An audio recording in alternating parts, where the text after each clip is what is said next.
Howdy all, grab yourselves a beer, it is time for some Path of Exile, and today I wanted to make a quick run through of the 40 challenges that are involved with the Synthesis League. And for all of those that I can give some information on how difficult they are to complete, I want to provide a bit of a sense of whether this is one that you want to go for, or whether it's one that you don't want to go for, whether it's one of the ones you want to skip. Now firstly, you want to set yourself a goal. There are three major goals that people tend to set. There is going for 12 challenges to earn the Synthesis Crown, going for 24 to earn the Pet, or going for 36 in order to earn the Wings.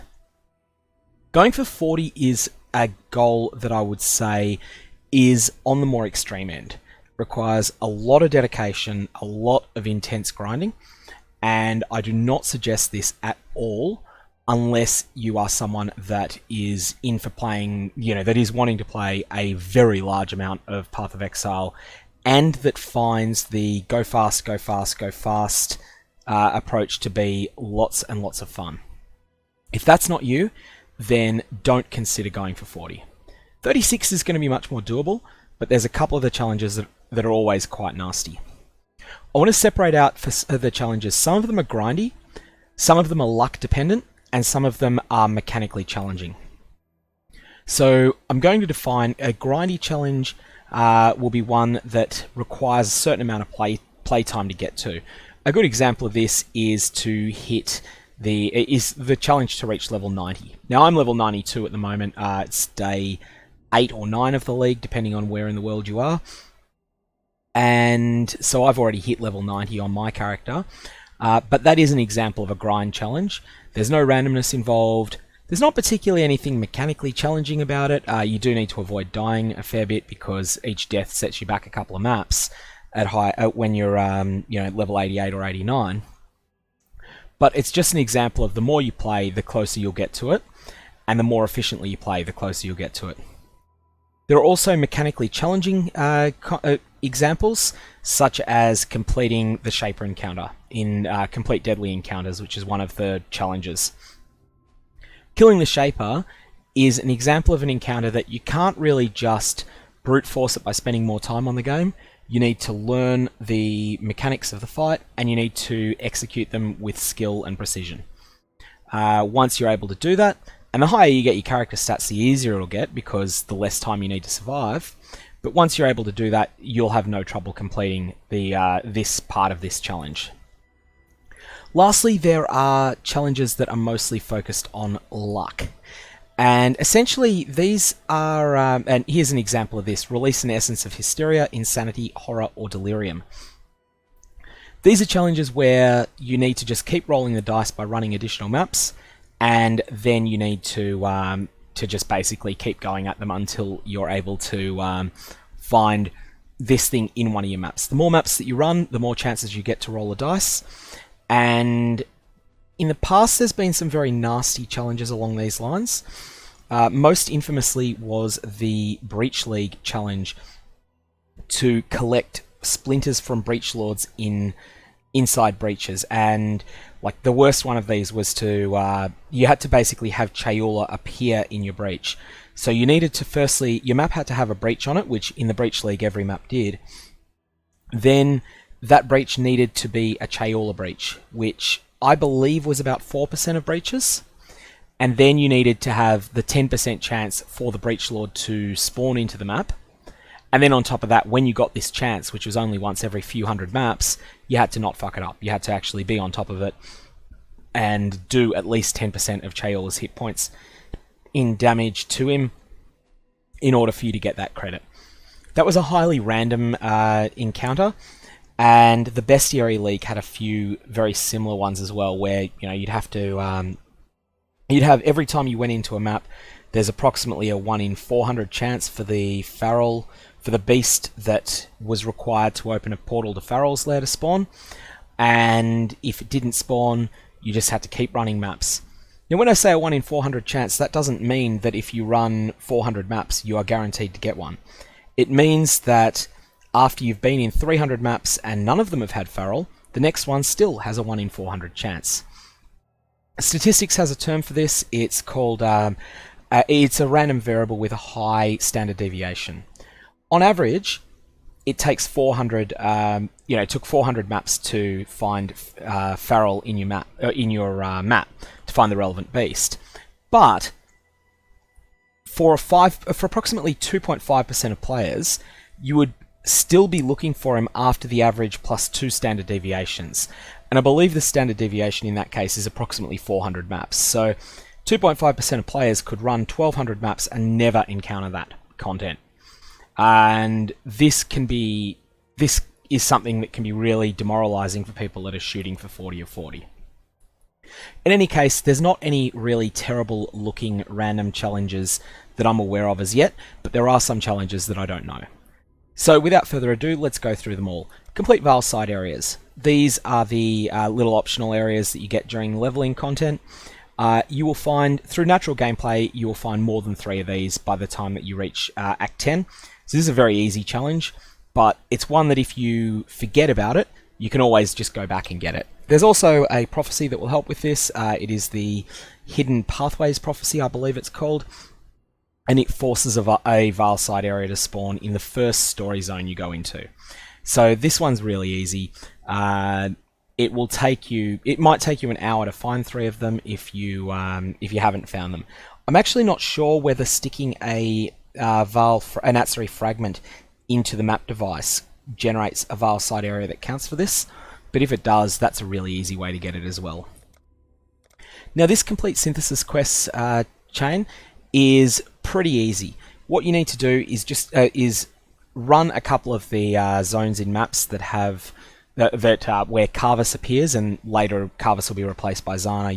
You'll discover this yourself. I won't spoil the lore behind that, but you'll encounter Carvus in your story zones and then in your early maps. And if you just do his zones, then go into the memory nexus and then put 3 fractured items of the same class. So class being two-handed mace or one-handed axe or one-handed thrusting sword. You stick 3 of those items into the synthesizer and create your first synthesized item. That's all you need to do for this. Complete these quests. You'll see I haven't done this. That's sheerly out of laziness. These are 5 quests that are all optional quests you can do.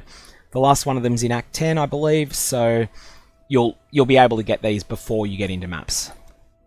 Defeat these Act bosses. This is one that you'll get naturally while you're leveling. And the last one is Katava the Insatiable in Act 5. So kill him, get access to Act 6, get the resist penalty, and you'll get this challenge. Craft mods. This one just requires interacting with and learning the mechanics of the crafting bench. Nothing particularly special here. You just need to craft some sort of mod on one of each item type. You'll see I haven't done weapons, but just in natural gameplay I've done everything else because I've wanted, not this one, but where's my... for instance, this amulet, I wanted to have some increased energy shield on it, so I just crafted it there. I would have done that anyway, but this is basically an example of a tutorial challenge where newer players that aren't aware of the crafting bench, it's there to encourage them to seek out the crafting bench. If your build isn't going to use a shield or quiver, then just pick a very cheap shield mod or a very cheap quiver mod and craft it onto one. The currency you spend on that will be a waste, but who cares? You get your challenge easily done. Now, defeat synthesis monsters. This one seems to be more grindy than I thought it would be. You need to defeat rare monsters of each of these 15 types. I'm not sure how rare all of these monsters are, but as you can see, I'm at level 92 at the moment. I've done more than 100 maps, probably more than 200, and I still have not found all of these yet. I haven't spent much time in the memory nexus, so it's entirely possible that they mostly appear in the nexus itself. But again, this is just a case of keep interacting with the league content, and I expect you will get this. Defeat these Act bosses too. Basic enough, just kill Katava. Which, of course, if you're a new player, that's a fairly big achievement, but it's something that you will need to do in order to get to the rest of the game. All of these so far, with the exception of defeat synthesis monsters, is something you will want to do for sure if you're shooting for 12 challenges. Now we've got complete twinned maps. Here you'll need to roll a map to be twinned and then run it. Some of these are actually quite difficult. The Courthouse boss encounter, the Courthouse is a reasonably high tier map and the boss is dangerous. Burial Chambers is not a high tier map, it's back to map tier 6 this league, but it is a very dangerous boss with Soul Eater, and twinning it can be quite dangerous because it has a corpse explosion ability.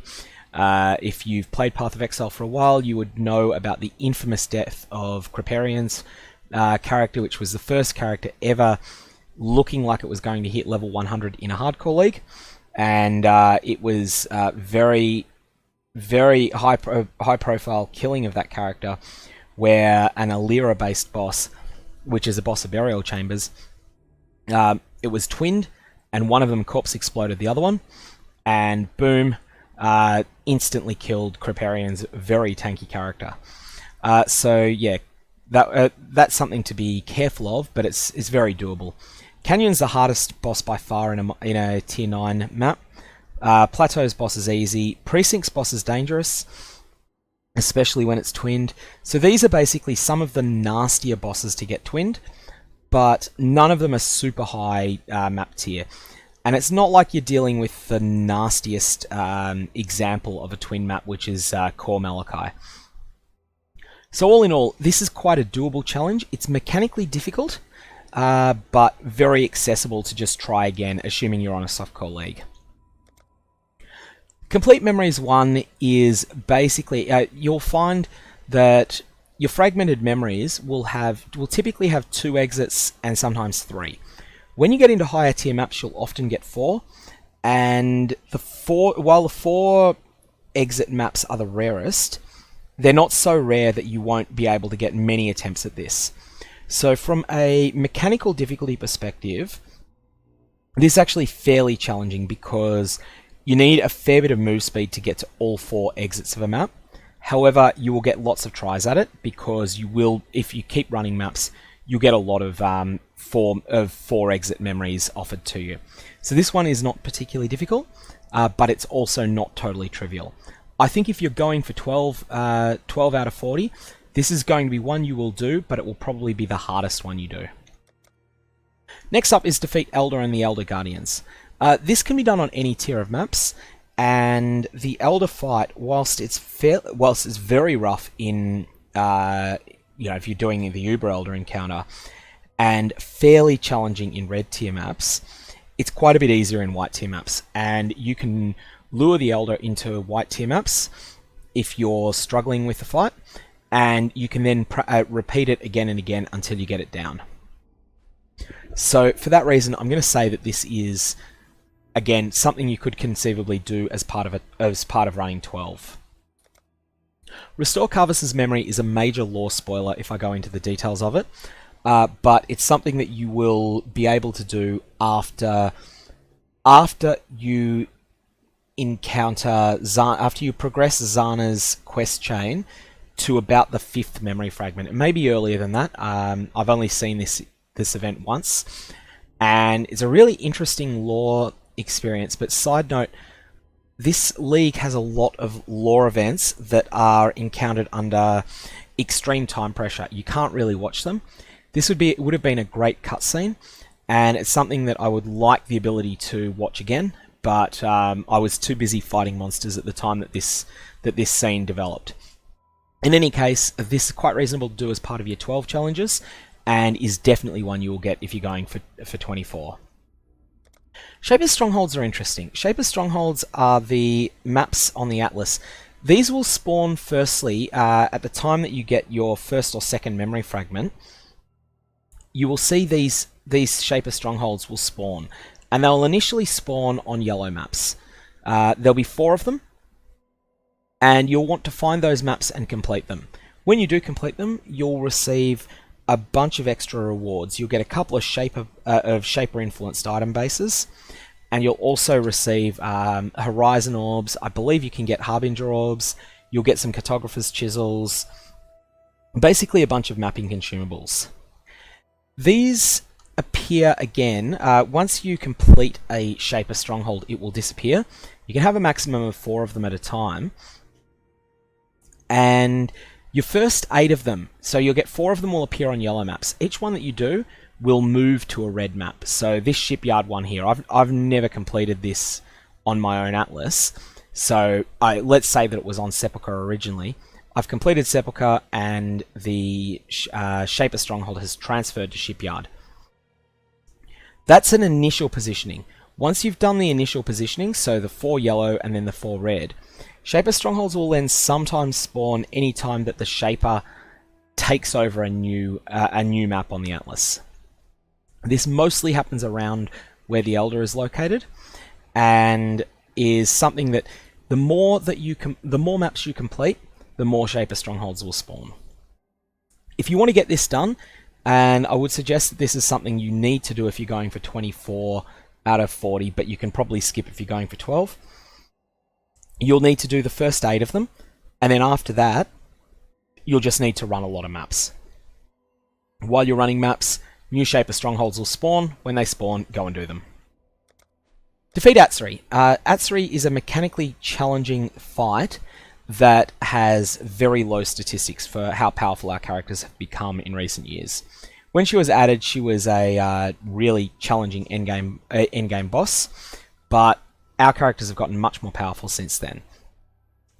You will be able to access Atsuri by acquiring the following fragments. Sacrifice at Dusk, Midnight, Dawn, and Noon, with Sacrifice at Midnight being the rare one. Even though you can see I've got 3 of them compared to 2 Dawn. Dawn is actually one of the most common. I've just been unlucky there. Well, I've been lucky actually. Atsuri, this will open a special map that will have 3 boss encounters, and the third one of these will be Atsuri, Queen of the Vaal. Killing her is not particularly difficult these days, but there are a couple of mechanics that are tricky to it, and I would say that if you go into this fight blind, so if you don't know anything about Atsuri, you will probably die to her. Complete These Encounters 1 is a series of hard modes of existing boss fights. Defeat Doedre the Defiler while she is screaming requires you to kill a Doedre influenced boss in maps when she is having her tantrum. So this is the version of Doedre based on the Act 9 boss, who will throw a tantrum at one point. She'll spawn 3 totems, and those totems will have a cursor around them. Those totems, however, block line of sight for her most dangerous attack, which is her scream. I killed Doedre in this case by putting area of effect damage spells down that would continue dealing damage to her while she was having her tantrum. And during this tantrum, I hid in the safe spots, which is behind those totems, and she kept having her cry while she was ticking down with Inner Vortex and or a Cold Grasp. Those spells eventually killed her, which was an easy way of doing it. Alternately, you can just simply outgear it by having enough effective hit points that you can just laugh off the damage she does. Defeat Guardian of the Vault after defeating 4 animated guardians and not being hit by runic circles. The Vault map the final fight of that consists of a golem, the Guardian of the Vault, and it has 4 it can turn there's a bunch of piles of treasure on the ground, and it can turn that treasure into an animated guardian. What you need to do is basically just kite the boss around for a period of time while he uses his other attacks. His runic circles are really obvious things on the ground that you want to just get the hell out of. If you're hit by one of them, then you fail this hard mode and you'll need to run a new Vault map. He'll pretty quickly spawn the 4 animated guardians, and actually the biggest challenge is probably going to be not accidentally killing the Guardian of the Vault while you're killing those guardians. One little trick you can use is to, assuming that you're using a 6-link damage skill, just remove 2 of your links for the fight. This will mean that your damage will not be as explosive against the main boss. You'll still be able to kill the animated guardians who have less health in a reasonable time, but you won't accidentally 3-shot the Guardian of the Vault. Defeat Stonebeak, Battlefowl, and Gnar, Eater of Carrion within 5 seconds. So Stonebeak and Gnar are the bosses of the Canyon map, and they are very, very dangerous. This is actually the easiest way to win this fight. When you kill one of these bosses, so I believe from memory that Stonebeak is the Chaos Archer who uses something not too dissimilar from the player skill Caustic Arrow, and Gnar, Eater of Carrion, is a physical damage and bleed absolute monster of a creature. And when you kill one of these, the other one goes berserk and just does massively more damage and acts much faster. It is the easiest way to kill them almost simultaneously, and this rewards you for doing so. Finally, we have Defeat Fragment of Winter while at least 10 summoned volatile ice are alive. This is a pain in the ass. This is going to be one of those really unpleasant ones to do. Fragment of Winter is the boss of the Waterways map, which is either a tier 8 or a tier 9.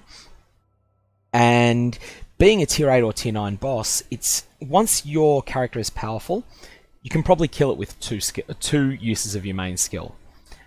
What you need to do, though, is not two-shot it, but you need to keep it alive long enough that it can spawn a whole bunch of adds, and then you need to kill it with attacks that don't kill the adds. The best way to do this, and this is similar to a Betrayal League challenge, is to roll a Waterways map until you get the twinned affix on it. So there will be 2 Fragments of Winter, not 1. You then want to lure one of them away from the other, and then kill it while the other one has summoned a whole lot of its minions. If you're able to do that, you'll get credit just for killing the first one. You won't need to kill the second one to get credit. Next up we have Complete Memories 2. So you'll see I'm at 77 of 100. Whenever you're running a map, you'll have the ability to run one of the memory zones, and this is just a case of run lots of them. Run 77 of them, run 100 of them, and you'll get credit.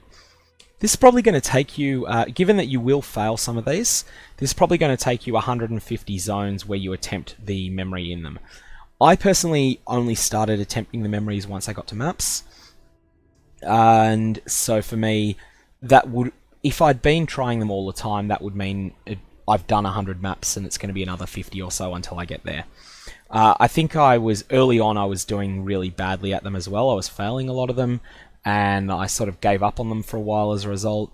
I've now realized that you definitely want to do these, so even if you're just doing them not because you value the memory itself, but because you just want the loot explosion at the end of it. So that means just going in and getting all the memory stabilizers. That should be quite doable, and in a lot of ways it's probably actually easier. It's grindier but easier than the Complete Memories 1, where you need to get the 4 bridge memory done. Complete Distant Memories 1. This requires you to access the Atlas of Dreams and to find distant memories. Distant memories are the ones that spawn quite some distance away from you.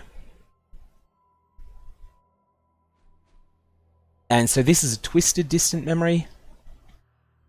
You will need to find an altered, an augmented, a rewritten, and a twisted distant memory. I've not engaged a huge amount with the actual Atlas of Dreams so far, and so for that reason, I'm not sure whether any of these are particularly rare. I've built a path on my Atlas to a twisted distant memory at the moment, and so that feels very achievable.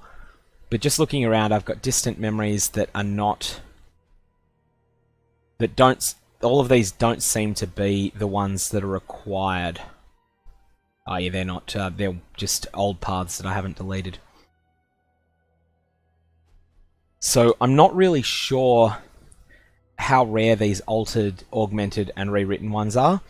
I think we'll have more to say on this later. For the moment though, just assume that if you're going for 24, you may need to skip this.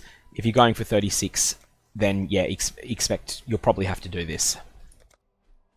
To synthesize a unique item, the bosses drop unique items that you can then feed into the synthesizer. I need to do more research on the mechanics of this, but I believe it's just a case of putting in one fragmented unique item and two rare unique items.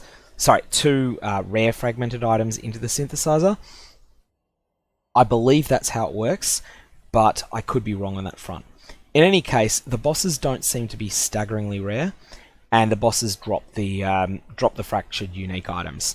So that appears to be quite reasonable. I believe this is not too different mechanically to just killing one of the bosses in the Atlas of Dreams.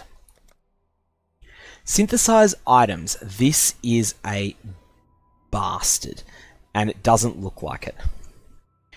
Whenever you identify a fractured item, and I've been just throwing all of mine into a 20 Chaos tab, just on the off chance that some of them are good, they will have 1, 2, or 3 of these locked modifiers. You'll see here that this one has the prefix Journeyman's and the suffix of Renown as locked items.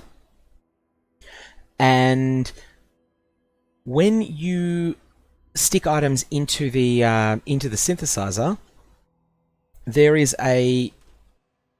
basically it seems that it takes the minimum number of explicit locked items.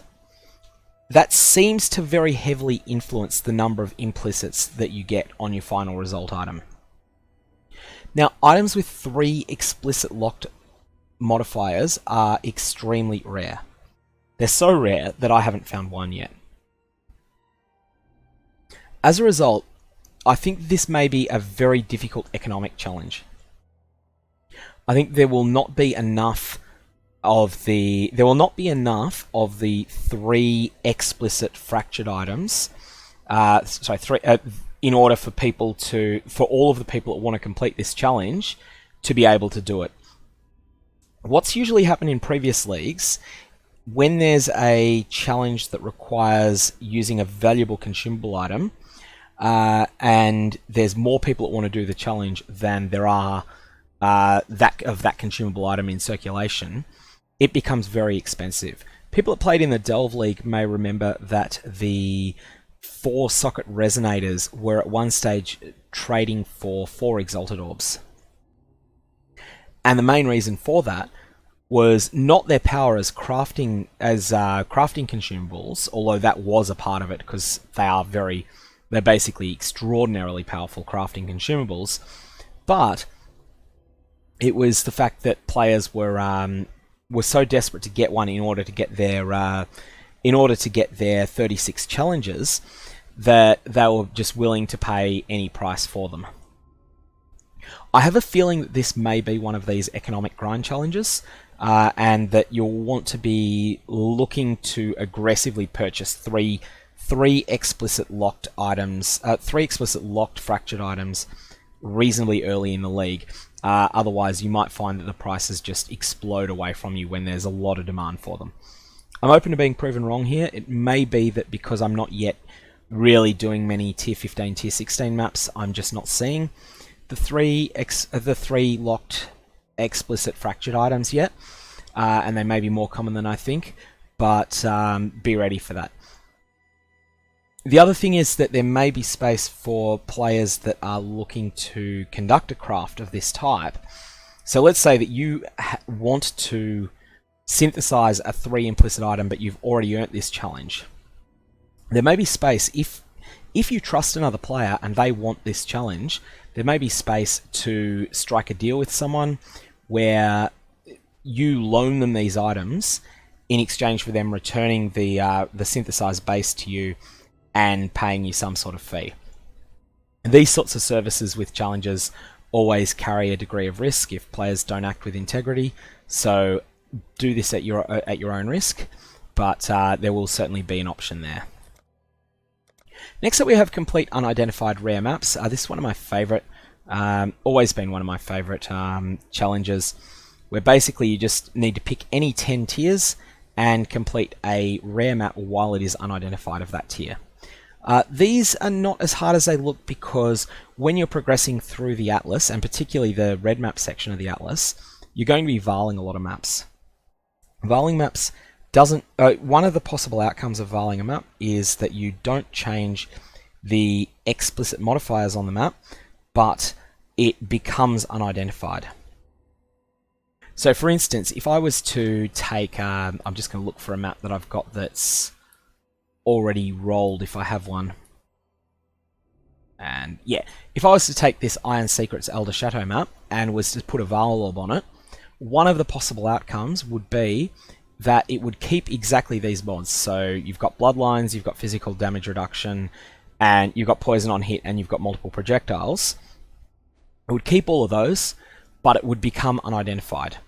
At that point, if I was to run it, I would get credit for this challenge. I already have tier 16 credit, and it came about that way. It was from exactly that, running a tier 16 map in exactly that fashion. In any case, this is a fun one to go for. It rewards playing a diversity of map tiers, but it's not particularly difficult. Definitely do it if you're going for 24 or 40. Achieve Ascension. Use the Ascendancy device in all 4 labyrinths. This is something you're going to want to do during your character's progression, probably about the time you hit level 85 on most characters. And if you really struggle with the Eternal Labyrinth, you can usually find someone that's willing to carry you through the labyrinth in exchange for some consideration. Definitely do this if you're going for 24 or 40, and if you're going for 12, you probably won't unlock the Eternal Labyrinth. Complete Memories 3. This is an interesting one. Every memory that you do, I believe, is one of these 45 zones. However, you need to get an entire set of 45. This is not nearly as easy as it sounds. It's a little bit of a trick of statistics that in order to... If you take a deck of cards, so you take a 52 card deck, shuffle it, and deal yourself 1 card, write it down, and then put it back in the deck, shuffle it again, deal a new card, and you keep doing this, and you keep going until you've got all 52 cards. It will take you, on average, 52 deals just to get the last card. And this means that you actually need quite a lot more memories than it may seem in order to expect to get 45 of 45. You'll probably need to do something of the order 200 maps in which you complete the memories. The second thing that needs to be said in here is that you'll find that some of these tile sets are more difficult than others because there's more internal walls, which then cause you to fail because of the creeping decay. For all of these reasons, I think that this is much more grindy and luck-based than it looks. Complete Memories 3 is something you will be doing if you're going for 36. There's no question about it. But it will be one of the later things that you'll complete if you're going for 36 of 40. If you're going for 24, I'd advise you to skip this one unless you get lucky on it. By all means, if you get lucky on it, great, but don't expect to get it. Complete these encounters too. This is all about engaging with various events that occur on maps. Breaches will occur in 10% of maps, and so will abysses. And you'll see just how dominant variance is by the fact that I've completed 19 breaches and 34 abysses. They're both 10% of maps, and I don't believe I've encountered any of either of them anywhere else. But just variance is so dominant on a small sample size like 34 or 19 that I've ended up getting a 19-34 split between them. This is basically a part grind, part luck achievement. Breaches and abysses are a grind that you'll get through natural gameplay. Prophecies are a grind that you need to target specifically, and I would be aware. I would keep in mind that silver coins may be scarce because a lot of people are going to be trying for this. Releasing an essence of hysteria, insanity, horror, or delirium requires that you find an essence of misery, So it's MEDS, which is Misery, Envy, Dread, or Scorn, inside a map, and use a Remnant of Corruption on it. Remnants of Corruption are shockingly rare in maps. You'll find them quite a bit when you're leveling, and when you actually don't have any use for them, because the Meds tier essence monsters can only spawn in maps. When you've got one, you'll then be able to use it on an essence trap monster. If that is a Misery, Envy, Dread, or Scorn monster, it will have a 1 in 4 chance of becoming an Essence of Hysteria, Insanity, Horror, or Delirium. So on average, you will need to find 4 of those essence monsters, but the variance is very high on this. And for instance, each time that you find one, that you find a Misery, Essence, Dread, or Scorn, it's a 3 in 4 chance that you will fail it. Like you'll corrupt it with the Remnant of Corruption, and then it will become something other than what you're wanting for this challenge. Whilst on average you will get there in 4, the probability that you will still be needing that you will not get it within 10 uses is actually surprisingly high. It's of the order 5.5%. That you will use 10 corrupting essences and still not succeed in getting an Essence of Hysteria, Insanity, Horror, or Delirium. In my experience, you'll encounter an MEDS essence approximately every 100 or so zones, so they're quite rare. This conjures up a highly random scenario. If you're playing in a trade-enabled league, keep an eye on Trade Channel 820. Players will often sell this achievement. What that means is they've found the essence in a map, they've already corrupted it, and they've got one of these premium essences.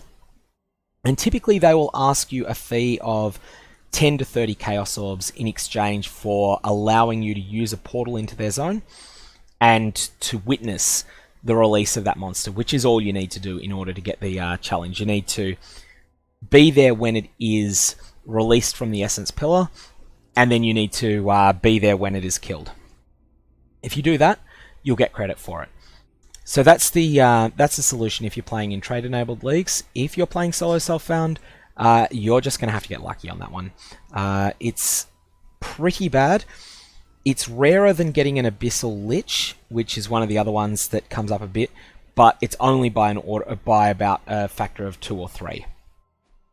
In any case, you'll get this eventually. If you run 1,000 maps, you're almost certain to get this, assuming that you corrupt every MEDS essence that you can. Connect memories to rewards. This is one where you need to get 17 of 21 rewards. This is your memory nexus, Atlas of Dreams, as I keep calling it, and you'll have your various reward nodes. Things like these distant lush crater memory. You'll need to connect to 17 of these, and I could connect right now, I believe. Yes, I could connect. I won't actually commit to this, but I could connect to this right now if I wanted to. You'll need to lock in those platforms by actually running those zones. And so once I run that Eternal Residence and that Salted Earth memory, at that point this will become linked, and I'll get the credit for this challenge.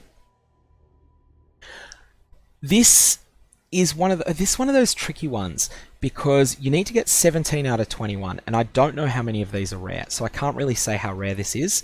I think it'll be one that you'll go for if you're going for 36, but one that you'll skip if you're going for 24. Defeat the Syndicate Mastermind. This is a horrible grind under the current implementation of Betrayal. It's going to take you a while, and I think this is one that you will need to get, but if you're going for 36, but it will be one of the hardest in terms of just pure grind. You're going to need to run a lot of maps to get this. You'll need to run most of your daily Juns, and you'll also need to run some additional ones. Complete globally modified memories. This is an interesting one. This is where you need to stack you need to complete these distant memories that contain a memory modifier, like the one that I'm hovering over at the moment. When you do these, it will add an additional mod, which will look like these light blue ones at the bottom here, to every connected memory. You then need to not just connect, like run a specific mod, but you need to get 2 of them at the same time. So for instance, chance to find divination cards and chance to find maps. These need to both affect the same memory. So this is going to be one of those things that's going to be a bit of a challenge to get all of these. It's just going to be a case of experimenting with strategies of the memory nexus. So you'll need to do that in order to get this.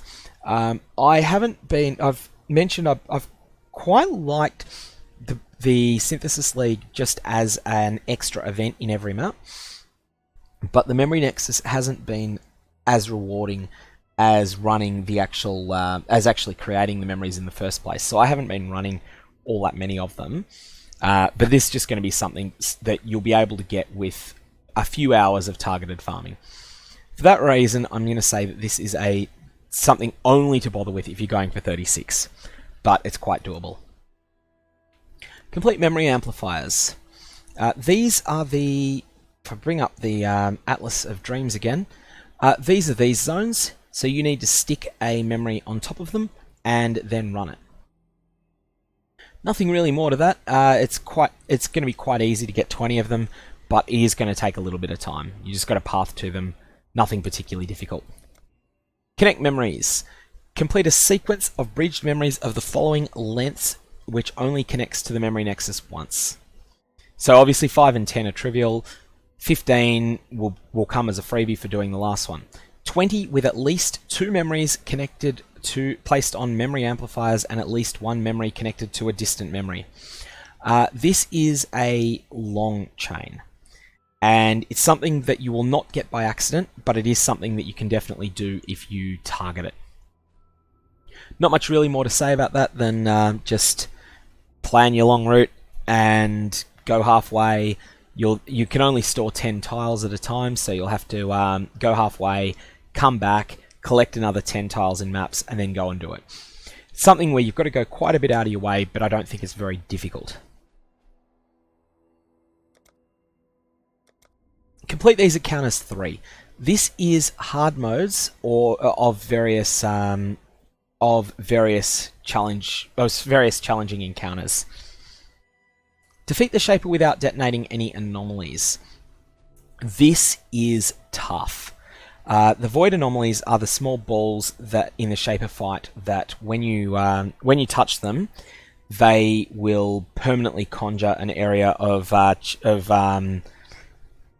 damaging ground, basically a vortex spell that stays in place for the entire fight.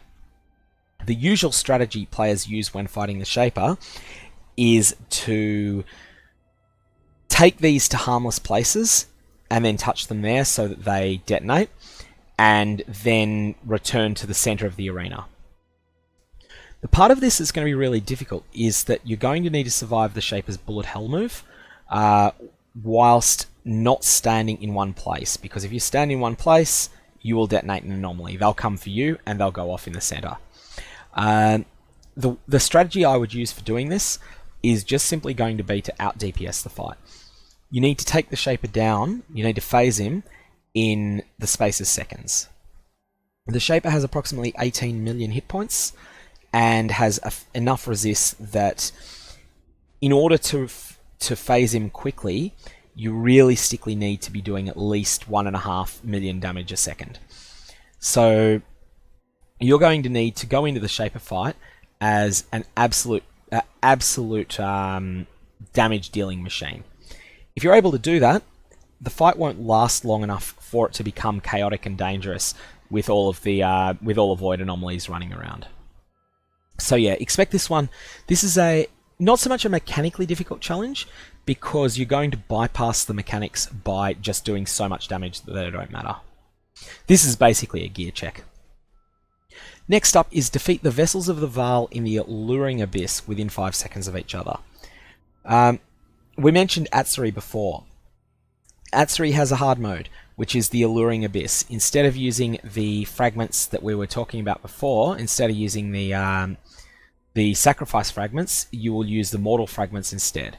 These are rare drops from Atsuri herself, and they also are available by virtue of one of the new divination cards, which is Sambodi's Vow. I might just go and turn these two sets in while here, just to see what which pieces I get and to demonstrate what those fragments look like. So I'll trade these two in. Mortal Ignorance, oh, that's the valuable one. Mortal Rage, that's one of the common ones. So they will go back into the Fragments tab. And so you'll need a set of 4 of these. Mortal Hope, Mortal Rage, Mortal Grief, and Mortal Ignorance. They will open up a version of the Atsuri fight that is 10 levels higher than normal, a monster level 80 instead of 70, and the entire zone will be affected by increased monster damage as well. Nasty enough stuff. The Vessels of the Vaal are the first fight and the easiest fight, and it is actually the easiest way to kill them almost together, but you'll probably want to have your main damage skill and then a backup skill that uses Culling Strike. You can use your movement skill for this. Go into the fight, damage both of them pretty badly, so you bloody both of them, and then kill off one of them, and then use your attack that has Culling Strike to kill the other one within 5 seconds. This might take a couple of tries if you stuff it up, but I think it's quite doable. It's probably the easiest of these. Defeat the Syndicate Mastermind whilst allowing all volatile skeletons to rise and without detonating any in an area level of 80 or higher. Like the Shaper, this is just going to come down to out DPSing the encounter. You'll want to have enormous damage, and then you'll be able to just basically trivialize the encounter by killing Katarina as quickly as possible. I believe this is still going to be a difficult challenge to achieve, and this is probably going to be the most mechanically difficult of all of the challenges to get for at least for 36. Finally, there's kill a monster with 5 essences in an area of level 80 or higher. This is going to be a bastard because each essence is a big multiplier on the monster's hit points, and essence monsters are already rares. These will potentially have hundreds of times the hit points that a normal rare monster will have. And usually the only way you can spawn a monster with 5 essences is to find a monster with 4 essences and to corrupt it and have a 5th one spawn on it. I'm not sure how exactly that works in groups. I believe in groups you do get more essences than normal, so you might find that you don't need to do that in party play. But I think in general, complete these encounters 3 is going to be surprisingly difficult. It may be one that you want to miss. If you're even going for 36, you may end up missing this. Complete Distant Memories 2. This involves a number of boss encounters that I've not yet experienced, so I can't really say much about the challenge involved here. Reach level 90 is a straight up grind, and it's a pretty reasonable grind if you don't die a lot. And basically that's one of the key tricks to getting to 90. You need to just get to the point that you're dying less than once in every 10th map. Once you get to that point, you'll reach 90. It's a matter of time. If you're in hardcore, it's a much bigger achievement to reach level 90, but again, there's lots of people that will get there. Identify fractured items. This is pure grind. This is just a case of run more maps, run maps with more and more modifiers on them, and lots of these will drop. Identifying 1,000 of them will take time, but you'll get there. Complete the Cortex. So this is one of the bosses, and you'll just need... I believe is it the one that I've got or not? No, I don't believe it is, but you'll need to find that. I don't know how rare this is. I don't believe it's super rare. I think it's sort of on par with getting any one of the Delve bosses rather than a specific Delve boss, which is the rarer thing to get. Complete maps with 8 mods. 1 in 4 times that you use a Varlob on a map, it will re-roll it with additional stats. And I believe I have... Do I still have it? No, I don't still have an 8 mod map in my inventory. Oh well. That was the... That is something you will probably get through natural gameplay as you work on achieving the Atlas bonus for all the red maps on the Atlas. There's enough red maps that you'll probably end up accidentally 8-modding them while you're just trying to get the corrupted rare bonus. The other option you can do is roll 5 of these yourself and join a group with other players where each of you agree in turn that you will run, say you'll go to my hideout and you'll run one of my maps. That'll be an 8 mod map, and then the next person will do the same thing in their hideout. This is called an 8 mod map rotation, and they're generally organized in the channel Trade 820. Next up, we have complete unique maps. This is one of those challenges that exist despite solo self-found players. I'm not one of them, so I don't really mind it. This is a challenge where you're going to want to track down unique maps just in loot and run all of them. You don't need all of them, but there's 4 that are very rare. So Doriani's Machinarium is a drop from one of the Delve bosses. It's quite rare. Parandus Manor is extremely rare. At the moment, the only way to get it, I believe, is from Divination card, the Mayor, and there may be another way, but it's extremely rare. The Hall of the Grandmasters is an extremely mechanically difficult and statistically difficult map. And when I say statistically difficult, it's very punishing of characters with low stats. Generally, characters that want to run Hall of Grandmasters a lot will actually, players that want to do that will actually roll a character that is dedicated for that purpose. That's the entire reason it exists. You'll have a lot of trouble completing this map on a normal character. Some of the monsters in it have almost immunity to player hits. So it's nasty. The last one that's a pain in the ass to get your hands on is the Vinctar Square, which is only available by vendoring 4 specific unique items at once. So for that reason, those 4 maps are the ones you're probably going to want to skip. That leaves the Putrid Cloister, which is pretty rare, and also Hallowed Ground, which is pretty rare. However, Zana will occasionally, in one of her missions, either her daily missions or just when you find her on your Atlas, Zana will occasionally offer a unique map. You should ruthlessly prioritize those when you find Zana in a map. Take those over other options. Definitely do this challenge if you're going for 36. It's not one you can afford to skip.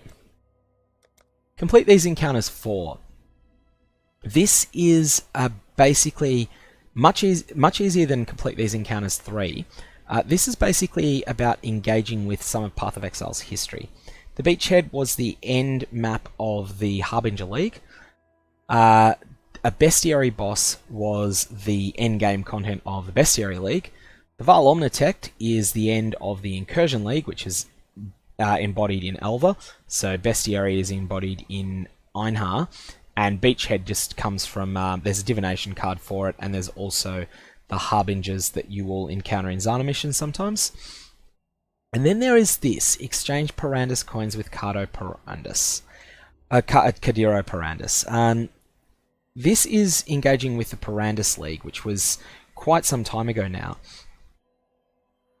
Parandus is not available as a Zana mod this league, which means that in order to get Parandus coins, you can get them from the Delve Mines, you can get them from the Synthesis Distant Memories, and you can also get them from the Betrayal content. But they're pretty rare, and I think this is going to be very difficult to acquire 5,000 of them, and then you've got to find Cadiro himself in order to actually turn them into him in a deal. And he's got to give you, give you an offer, both one that you can afford and one that that costs, well, one or several that add up to costing more than 5,000 coins. I think this is going to be a really ugly one to get done, and I'm not sure how we're going to go about it in this league, and So whilst I think the other 3 parts of this challenge are very easy, this one is not. For the moment, I'm going to say don't count on being able to do this for 36. This might be one that's only available for people going for 40. Complete the Cortex 2. So this is a boss fight, but with hard modes. I haven't fought this boss yet, so I can't really comment on how hard they are, except for one very important thing, which is that you can't do them all in one run. Complete the Cortex boss encounter while there are no more than 6 void pits or pylons active. Complete the boss encounter while there are at least 12 void pits or pylons active.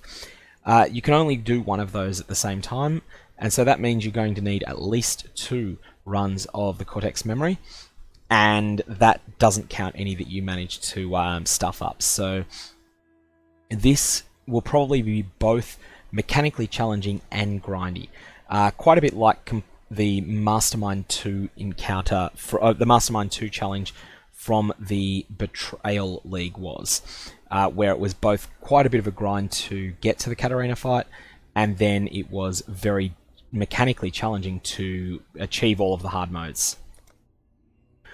This is probably going to be one for people going for 36 that you're going to need to do, but time will tell on that. Complete Deadly Encounters. This is basically completing 4 of the end bosses of Path of Exile from the history of the game.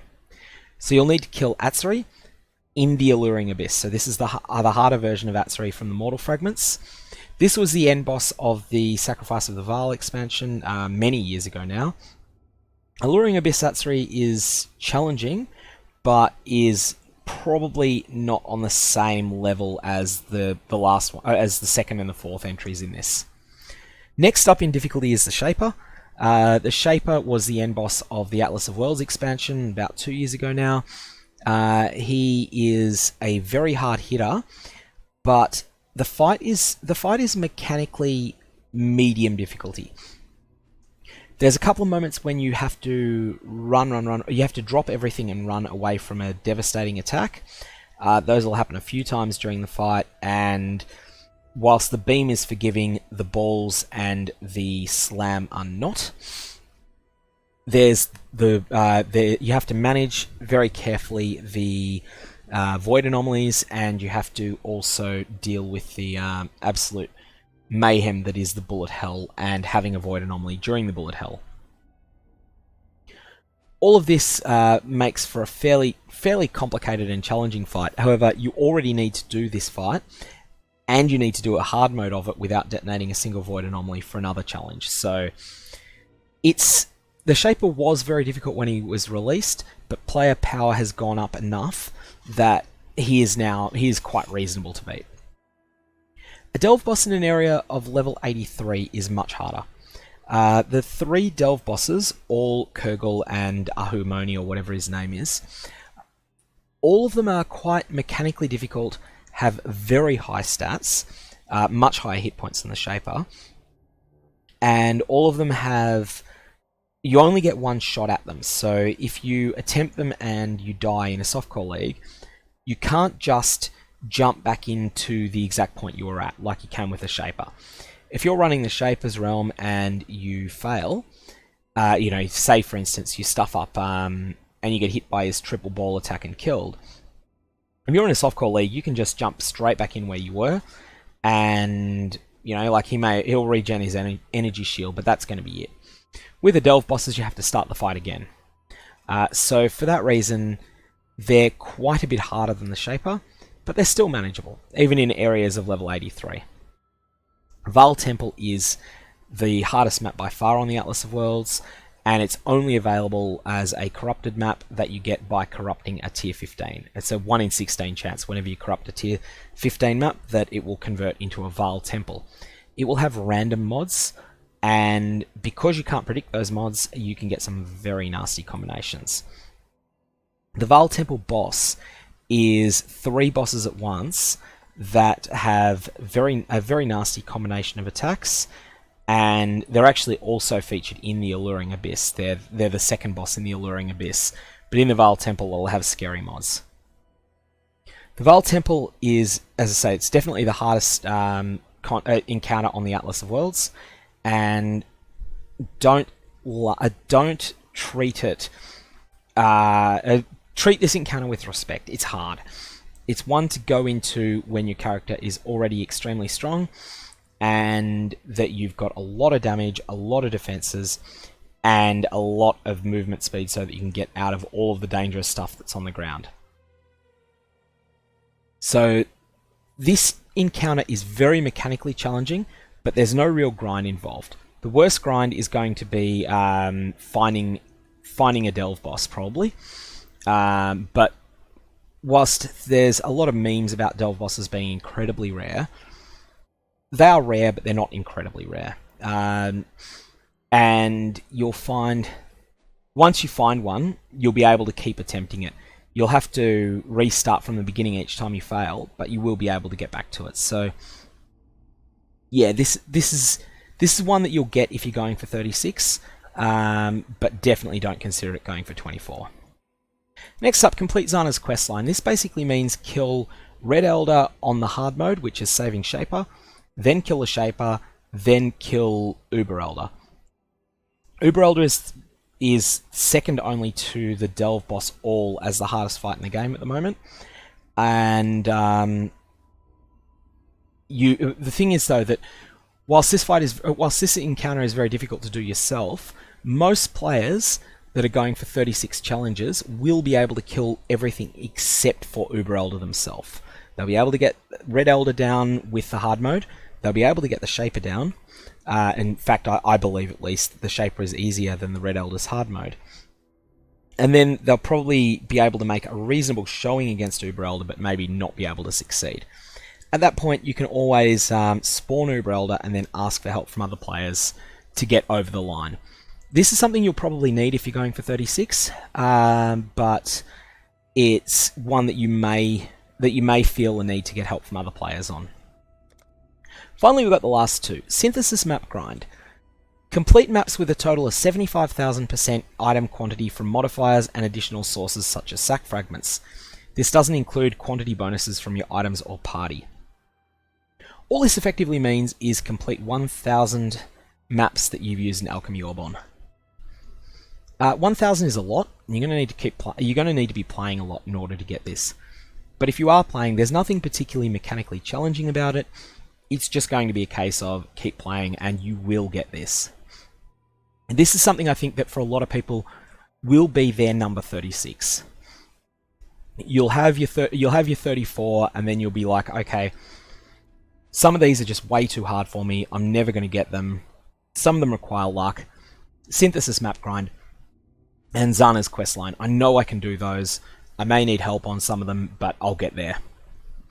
So expect this to be your last one if you're going for 36, and expect it to take quite some time. And then we finish up with complete endgame grinds. This is almost always the one that people get 40th. Only consider this if you are absolutely and utterly determined to get 40 out of 40. You will not. If you do not find grinding fun, do not attempt this because it will make you hate the game. You need to pick 4 of these options and achieve them all. Be warned, none of these are easy. Or at least, I mean, opening the chest at the end of the endgame labyrinth is fairly easy, but the amount of repetition you need to do is insane. So, reach level 100. Level 100 is not the absurd goal that it used to be. Purified Breachstones still exist and they're still extremely overpowered, although not nearly as bad as they were in the Betrayal League. You will be able to stably run Purified Breachstones over and over, and that will help you reach level 100, but you will need to run a lot of them. You will need to run a very large number of them. Your alternative is running a couple of thousand tier 16 maps, and doing so without dying. That's how you'll get to level 100. That's just basically a case of play a lot and die a lot less than I do. Second option is reach depth level 600 in your Azurite Mine. The Azurite Mine becomes very dangerous very quickly once you get beyond about about depth level 350 or 400.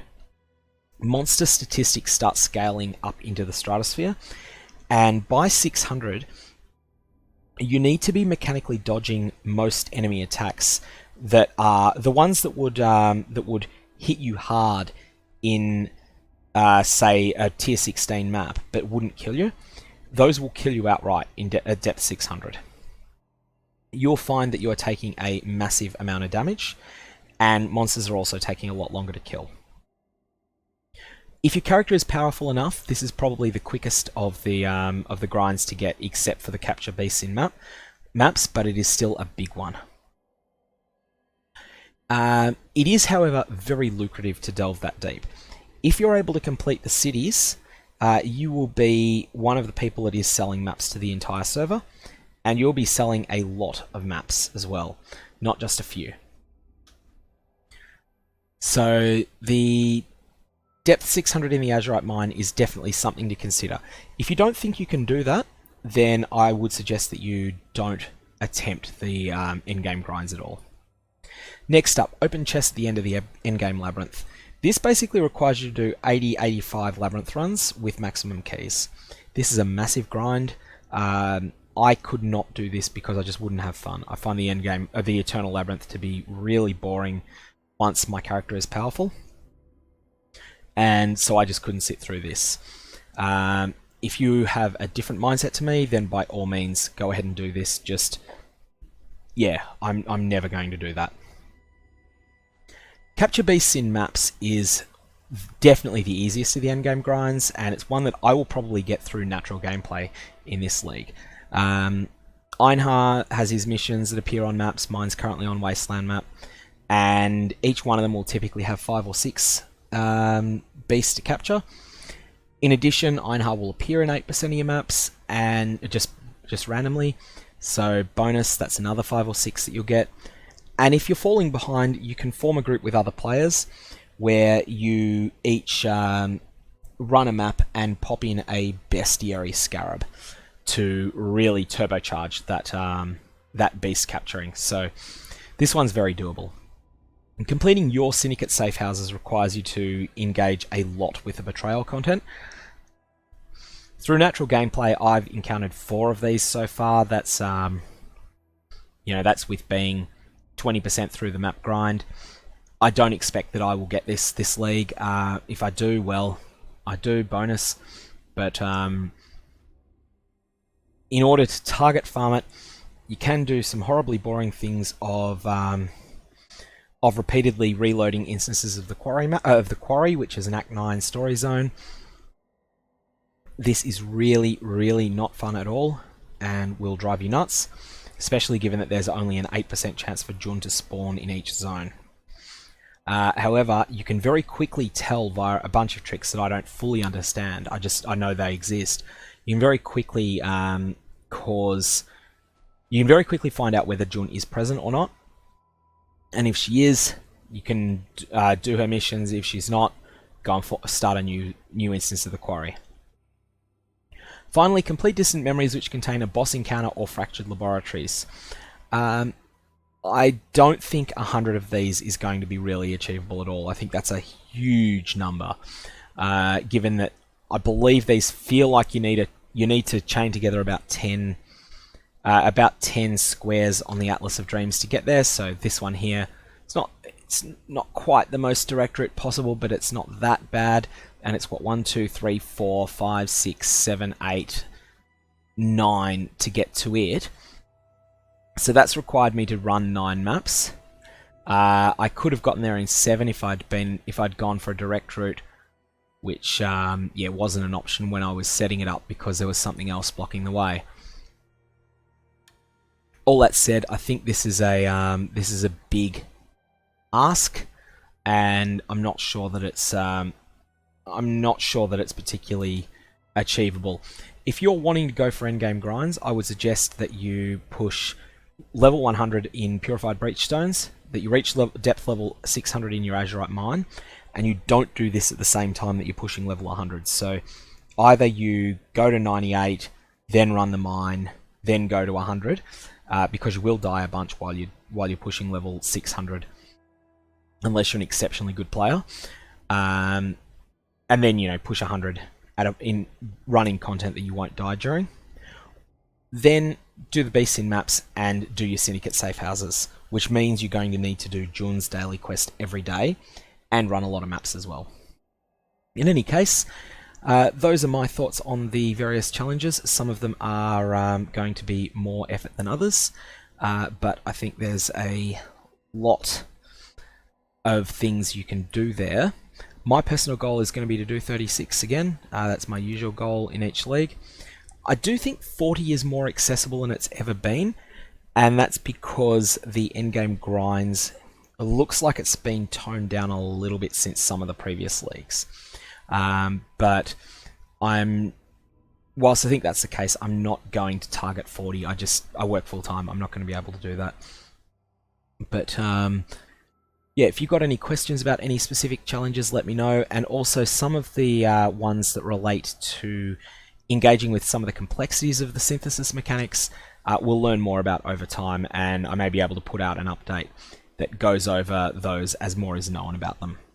Anyways, have fun.